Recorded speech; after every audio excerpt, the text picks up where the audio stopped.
오늘은 함께함이 행복입니다. 함께함이 행복입니다 라는 제목의 두 번째 하나님 말씀 증거하도록 하겠습니다. 여러분, 지금 각 가정에서 또 삶의 자리에서 이 온라인을 통해서 함께 예배하고 있는데, 여러분, 이게 참 놀라운 일입니다. 여러분, 전 세계에서 이렇게 온라인 예배를 마음껏 들을 수 있는 나라가 몇 나라 되지 않습니다. 여러분, 그런 환경 속에서 우리가 그래도 새해에 첫 예배를, 그리고 두 번째 주일 예배를 이렇게 떨어져 있지만 함께하는 예배로 드릴 수 있다고 하는 것은 너무나 감사한 일이에요. 우리가 올해 표어를 함께함이 행복입니다 라고 세운 이유가 있었죠. 한번 볼까요? 바로 이 말씀, 에베소 3장 6절 말씀 때문이었어요. 우리 함께 읽어보겠습니다. 시작.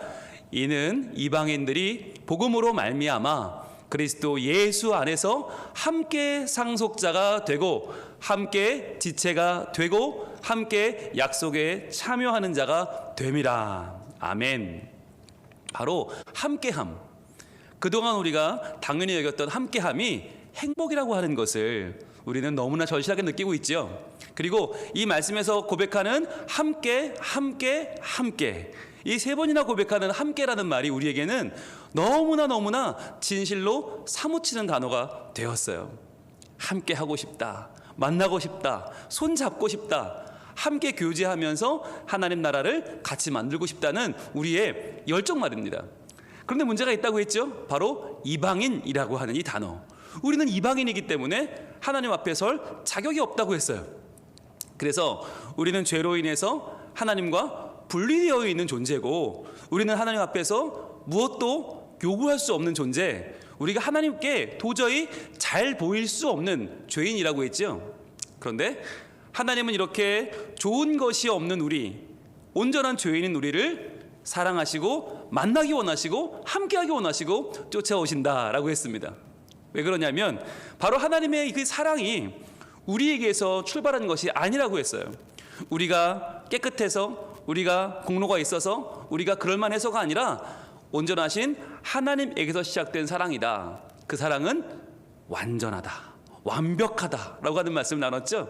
그래서요, 우리가 이방인이지만 이렇게 쓸쓸한 인생을 살아가는 황량한 인생 가운데 버려진 존재 같지만, 그러나 하나님 우리에게 이렇게 말씀하신다 했습니다.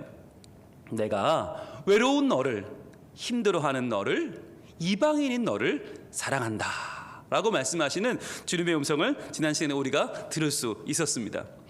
여러분, 그렇습니다.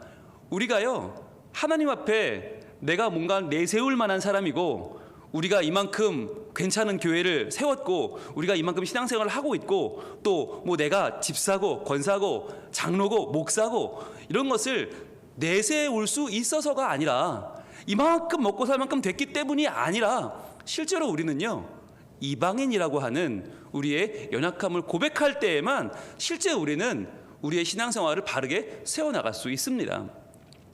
세상에 당연한 것은 없습니다. 부모 자식 간에도 그렇잖아요. 어느 조직이든 어느 관계이든 당연한 것은 없어요. 우리가 하나님 앞에 예배할 수 있다는 거, 이거 당연한 거 아닙니다. 하나님 우리 예배를 받아주신다, 하나님 우리를 구원하신다, 당연한 일이 아니죠. 여러분, 하나님은 우리를, 이방인 우리를 사랑하시고 우리를 도와주십니다. 그런 의미에서 오늘 우리는 이 이방인이라고 하는 주제가 우리에게 어떠한 신분을 말하는지, 우리가 무엇을 기억해야 되고 우리가 어떻게 하나님을 더욱더 의지하고 사랑해야 되는지를 보기를 원합니다. 여러분, 2020년 한 해는 참 어두웠죠. 코로나라고 하는 그 아픔이 아직까지 우리에게는 가시지 않았고, 아직도 우리에게 현재 진행형 아닙니까? 그런데 새해에는요, 그보다 더 큰 일이 벌어졌죠. 바로 우리를 분노하게 하는 사건이 일어났습니다. 모든 사람들 남녀노소를 불문하고 이럴 수가 있는가, 화가 나는 일이 벌어졌어요. 바로 양부모의 학대로 숨진 16개월 아기의 이야기, 바로 정인이의 이야기로 온 나라는 시끌벅적했습니다. 여러분, 그런데요, 사실은 이 문제가 우리가 잘 볼 필요가 있는 게, 많은 분들이 입양이라고 하는데 초점을 맞추는 것 같아요. 그래서 아니 말이야, 입양 있으면 잘 키워야지라고 하면서 입양한 부모들에 대한 신상을 털고 그분들에 대한 입양이 문제다라고 하는 시각이 있는데 사실 그렇지 않습니다. 제가 찾아보니까요, 지난 2년 동안 가정 내에서 학대로 사망하는 아이들이 무려 70명이나 됩니다. 여러분, 엄청난 겁니다. 사랑받아야 될 가정에서 아이들이 학대받아 죽었다. 너무너무 가슴 아픈 일이죠. 근데 그 중에서 보니까 친부모 가정이 무려 40가정이나 됩니다. 그리고 한부모 가정이 10가정이고요. 미혼모 가정이 8가정이고요. 동거 부부가 5가정이고요. 그리고 재혼 가정이 2가정이에요. 그럼 입양 가정은요? 단 1가정밖에 안 돼요. 오히려 입양 가정이 더 아이들을 가슴으로 품어내고 잘 키워내고 있습니다. 그런데도 불구하고 우리는 이번 일이 벌어지면 입양이라는 것을 문제 삼아서 오히려 더 문제를 더 키우곤 하는데, 여러분, 아이들이 사랑받고 자라야 되는 것은 얼마나 중요한 일입니까? 우리가 이런 일을 만날 때마다 생각해야 되는 것은 다시 한번 우리가 우리의 자녀들을 정말 하나님의 사랑으로 키워내야 된다는 것이죠. 게다가 이번에 그 양 부모가 다 목사님 자녀들이에요. 마침 또 독실한 기독교 가정의 자녀들이에요. 그래서 더 기독교가 욕을 먹고 있어요. 기독교 대학의 커플, CC 출신이고 둘 다 기독교 관련에 아주 깊숙한 인물들이에요. 그래서 세상은 더욱더 손가락질을 합니다. 어떻게 자기 희생을 앞에 내세우고 사랑의 종교라고 말하는 기독교가 이럴 수가 있는가라고 하면서 더욱더 큰 비난을 하고 있습니다. 여러분, 왜 이렇게 됐습니까? 우리가 잘못 믿었어요. 여러분, 저는 이번 일을 맞이하면서 너무 마음이 아픈데, 목회자 가정에서 기른 아들과 딸이 이러한 자녀를 학대하여 사망에 이르게 하는 부모가 되었다고 하는 사실이 너무나 마음이 아프고, 저는 다시 한번 다짐하게 되었어요. 하나님, 우리 가정에서 키우는, 우리 성민 가족들이 키워내는 다음 세대가 정말 하나님의 사랑과 은혜 가운데 잘 자랄 수 있도록 주님, 저희가 다시 한번 새롭게 되는 기회가 되게 하여 주시옵소서. 아직도 저희는 우리 욕심 때문에 우리 생각대로, 우리 계획대로 자녀가 커주기를 바라는 마음을 가지고 있지 않습니까? 다시 한번 이번 기회로 내가 받은 하나님의 온전하신 사랑, 그 크신 사랑으로 내 자녀를 잘 길러내는 것이 우리의 사명이 아닌가 하는 생각을 해보게 됩니다. 여러분, 우리는요 이방인입니다. 우리도요 사랑받을 자격이 하나도 없었습니다. 당연한 것은 없었습니다. 그런데 하나님께서 이방인인 우리를 사랑해 주셨습니다. 오늘 말씀은 그것을 아주 명확하게 우리에게 보여주고 있습니다. 이는 이방인들이 복음으로 말미암아 그리스도 예수 안에서 함께 상속자 되고 함께 지체되고 함께 약속에 참여하는 자 됨이라. 여러분, 우리는요 복음이 아니었으면, 그리스도 예수가 아니었으면 하나님 앞에 설 수 없는 존재들입니다. 이렇게 자격 없는 우리를 사랑해 주신 하나님 앞에 여러분, 우리는 무엇을 고백해야 될까요? 네, 우리는 모두 입양 가정입니다. 우리는 모두, 기독교인은 다 입양 가정이에요. 왜? 자격 없는 우리를 하나님이 입양해 주셨기 때문이에요. 여러분, 이것은 성경이 처음부터 끝까지 우리에게 말씀하고 있는 핵심적인 주제입니다. 성경 가운데에서 제일 처음 시작되는 책은 사실 출애굽기입니다. 출애굽 사건에서 역사하신 하나님이 과연 누구냐, 그것을 밝혀주는 책이 창세기거든요. 그러니까 성경에서 제일 첫 사건은 출애굽 사건인데, 이 출애굽 사건이 벌어지기 직전에 어떤 일이 벌어졌습니까? 애굽에서 이스라엘 백성들이 노역을 살았어요. 그런데 먹지 못하고 자지 못하고 그 피라미드 엄청난 걸 지으면서 그 애굽에서 얼마나 고생했는지, 지금 이 그림은 테베라고 하는 이집트 지역에 발굴된 이스라엘 노예들의 일하는 장면입니다. 얼마나 힘든 삶을 살았는지 몰라요. 400년이나 걸친 그런 노예 생활 가운데에서 이스라엘 백성들은 이제 다 죽게 생겼어요. 희망이 없어요. 소망이 없어요. 아무도 우리를 돌아보지 않는구나, 우리는 버렸구나 라고 생각할 때, 그때 하나님이 모세라고 하는 선지자를 보내주시고 모세를 통해서 말씀을 선포하십니다. 바로 이런 말씀을 선포해 주셨습니다. 출애굽기 6장 7절 말씀을 우리 함께 읽어보겠습니다. 시작. 너희를 내 백성으로 삼고 나는 너희의 하나님이 되리니 나는 애굽 사람의 무거운 짐 밑에서 너희를 빼낸 너희의 하나님 여호와인 줄 너희가 알지라. 아멘. 이 말씀을 선포해 주셨어요. 여러분, 그런데 이 말씀이 뭐냐? 성경 전체를 요약해 놓은 것이에요. 하나님이 우리에게 어떤 일을 하셨나? 하나님은 누구고 우리는 누구인가? 어떤 일이 벌어졌고 우리가 이제 어떻게 살아가야 되는가를 한 문장으로 줄이면 바로 이 문장이에요. 여러분, 우리가 이방인인 우리가 어떻게 하나님 자녀가 되었나 한번 볼까요? 자, 말씀하십니다. 너희는 이제 내 백성이다. 내가 너희를 내 백성을 삼겠다. 이 말은 뭐냐면요, 원래 우리 하나님 백성 아니었어요. 우린 이방인이에요.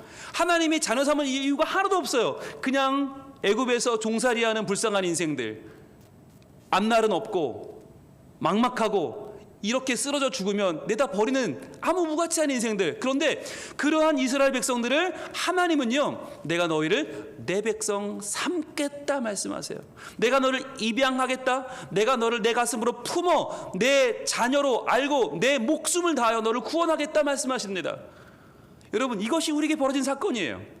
아무 가치 없고 아무 비전이 없는 우리를 사랑하시고 내 백성을 삼으셨어요. 자, 그러면 이제 우리는 무엇을 의지하여 살게 됩니까? 우리의 배경이 바뀝니다. 우리가 의지하는 바가 바뀝니다. 바로 나는 너희의 하나님이 되리니. 애굽에도 많은 신이 있습니다. 태양신이 있고요, 땅의 신이 있고 강의 신이 있고요, 목, 피, 개구리, 이, 파리, 독종, 우박 모든 신이 다 있는데 하나님이 그 모든 것들 말고 내가 너희 하나님이 될 것이다. 천지를 창조한 내가 너희만의 하나님이 되고 내가 천지의 역사를 섭리하는 내가 너희 백성의 하나님이 될 것이야 라고 말씀하는 거죠.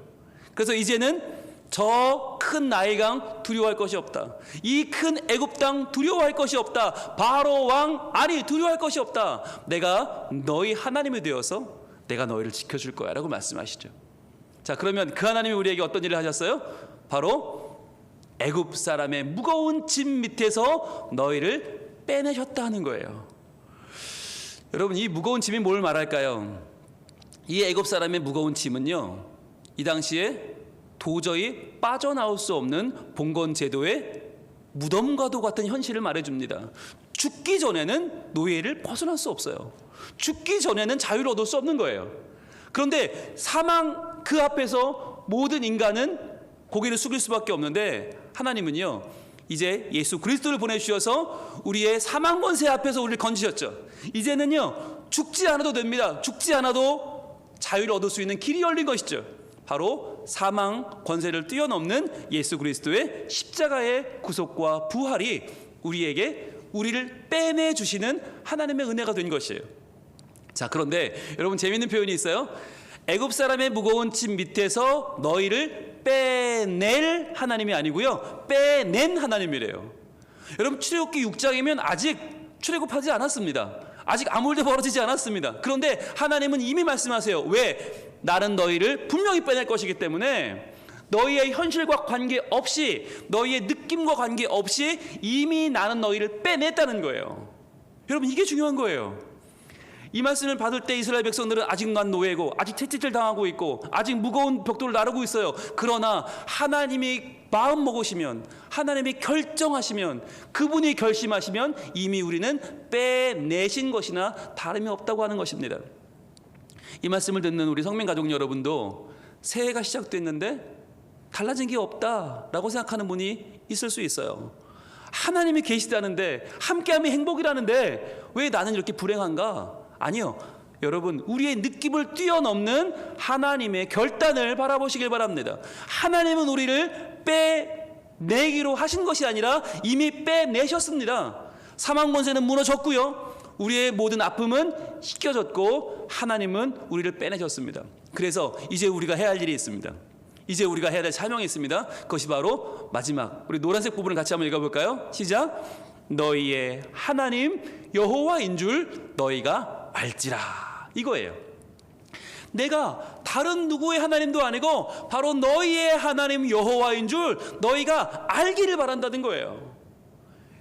여러분, 하나님이 왜 우리를, 가치 없는 우리, 이방인인 우리를 불러 자녀 삼으시는가? 왜 하나님이 우리를 하나님의 자녀로 복 주시고 사랑해 주시고 은혜를 주시는가? 이유는 한 가지예요. 알아달라는 거예요. 너희가 알았으면 좋겠다. 내가 너희의 하나님 여호와인 줄을 너희가 알기를 원해. 그게 하나님 마음이에요. 여러분, 저는 오늘 말씀을 읽다가 울컥했습니다. 사실 그렇지 않습니까? 여러분, 부모들이 자녀에게 바라는 게 뭐가 있어요? 자녀한테 야 네가 공부 열심히 하고 좋은 대학 나오고 돈 많이 벌어서 엄마 아빠 비행기 태워줘라. 물론 이런 얘기 맨날 합니다. 맨날 하지만 사실 본심은 그게 아니잖아요. 본심은 그게 아니에요. 뭘 알아달라는 거예요? 내가 네 부모라는 거, 내가 너를 위해 얼마나 기도하는지, 내가 너를 위해 얼마나 사랑을 베풀기 원하는지, 내 목숨까지 줘서라도 내가 너를 잘 되게 하고 싶어하는 그 본심을 가진 부모라는 것을 네가 알아주는 것. 여러분, 부모는 그거 하나면 됩니다. 알아주면 됩니다. 왜요? 부모님을 알아주는 자녀는 어디 가서 기죽지 않거든요. 부모가 널 위해서 목숨까지 줄 마음이 있어. 난 다 줄 수 있어. 그러면 자녀는요, 어디 가서요, 마음껏 꿈을 펼칠 수 있어요. 어머니가 든든히 자리하고 있는 가정에서는요, 자녀들이 학교 갔다 오는 거 두렵지 않고요, 학원 갔다 오는 거, 군대 갔다 오는 거, 유학 갔다 오는 거, 시집장 가는 거 무섭지 않아요. 왜? 우리 엄마가 집에 있는데. 그거 하나면, 그 안정감 하나면 자녀들은 뭐든지 할 수 있어요. 여러분, 마찬가지입니다. 우리도 여러분 공부할 때, 취직할 때, 회사에서 일할 때, 가정생활을 할 때, 사업을 할 때 두려우시죠. 그런데 그 두렵고 떨릴 때 우리가 기억해야 될 것은 한 가지입니다. 바로 우리 하나님이에요. 우리 하나님이 다른 누구도 아니고 너희의 하나님 여호와시라는 것을 알기를 원한다. 여러분, 이것이 하나님이 우리 이방인인 우리를 자녀 삼으신 이유라고 하는 것입니다. 여러분, 아마 이 말씀을 듣는 자녀들이 있을 겁니다. 청년들이 있을 겁니다. 예, 아마 부모님에 대해서 불만 갖지 않은 자녀는 없을 겁니다. 아마 거의 대부분의 자녀들이 에이, 우리 엄마 아빠는 내 마음도 몰라주고 말이야, 맨날 잔소리만 하고 공부하라고 그러고, 에이, 방학인데 내 마음대로 하는 거 하나도 없고, 에이, 싫어, 에이, 때려치고 싶어, 이런 마음 드는 자녀들 많이 있을 겁니다. 여러분, 미안합니다. 부모님들이 자녀들의 마음에 100% 맞출 수 없습니다. 예, 부모님들이 아무리 욕심을 내려놓으려고 해도 이거 어렵습니다. 그래서 사랑한다고 하는데 사랑 때문에 어찌 보면 더 질척거리게 되고요, 더 매달리게 되고요. 그게 부모님의 약한 모습이에요. 여러분, 자녀 여러분들 기억하십시오. 여러분들이 정말 기억해야 되는 거 바로 이것입니다. 너희의 하나님 여호와. 내가 바로 너희의 하나님 여호와다. 이것을 너희가 알아주길 원해. 하나님은 지금 그걸 말씀하세요. 모든 자녀들에게 하나님이 주고 싶어하는 한 가지, 내가 너의 하나님이야. 혹시라도 너희 부모에게 불만이 있고 혹시 부모가 해줄 수 없는 일이 있더라도 내가 너의 아버지가 되고 어머니가 되고 내가 너를 입양했으니 내가 너를 책임질 거야 라고 말씀하시는 하나님 바라보길 원합니다. 자, 그리고요, 부모들은 무슨 죄가 있습니까? 낳은 죄로 평생을 가슴 아프며 살아야 되는 거 아닙니까? 가슴에 멍이 든 채로 자녀 앞에서 항상 을이 돼서 늘 약자가 돼서 살아가는 부모들 무슨 죄가 있습니까? 그런데요, 이 코로나 시대 맨날 얼굴 보면 정말 악이 받치고 화가 나고 정말 이 허구한 날 정말 저걸 봐야 되나 하고 있는 부모들, 뭘 기억해야 됩니까? 바로 이것입니다. 하나님께서는요, 이러한 부모들의 마음에게도 말씀하십니다. 내가 너희의 하나님 여호와인 줄을 너희가 알지라. 네가 나의 사랑을 받지 않았느냐? 내가 너를 구원하지 않았느냐? 내가 너를 받아주지 않았느냐? 내가 너를 내 자녀로 삼고 내가 너에게 내 온전한 사랑을 내어주지 않았느냐? 기억하라. 내가 너를 구원했다. 여러분, 이게 중요한 겁니다. 자녀 때문에 속썩이는 부모들 많으실 겁니다. 내가 왜 저걸 낳았나? 무자식의 상팔자라는 옛말은 정말 참말이구나, 참 진리로구나, 내가 왜 몰랐던가 하는 분들 많을 겁니다. 그러나 그런 와중에도 여러분 기억하십시오. 우리가 정말 기억해야 되는 거, 이방인인 나, 자격 없는 나를 입양하여 주신 하나님의 은혜입니다. 여러분, 또 있습니다. 예, 그 사이에 껴있는 남편들은 얼마나 불쌍합니까? 여러분, 집에 들어가면 애 눈치 봐야죠, 아내 눈치 봐야죠. 분위기는 싸늘합니다. 예, 밖에서도 힘들고 집에 가면 더 힘듭니다. 왜 그럴까요? 이 끼어있는 세대가 항상 힘듭니다. 예, 누구 편도 들을 수 없습니다. 예, 애들한테는 아빠는 항상 자기 마음도 몰라주는, 항상 일에만 바쁜 무심한 아빠고요. 아내들은 모든 책임은 아내에게 맡겨놓고 남편은 나 몰라라 하는 무심한 남편이고요. 그런데요, 여러분, 그렇게 힘들고 어려워하는 남편들이요, 기억하십시오.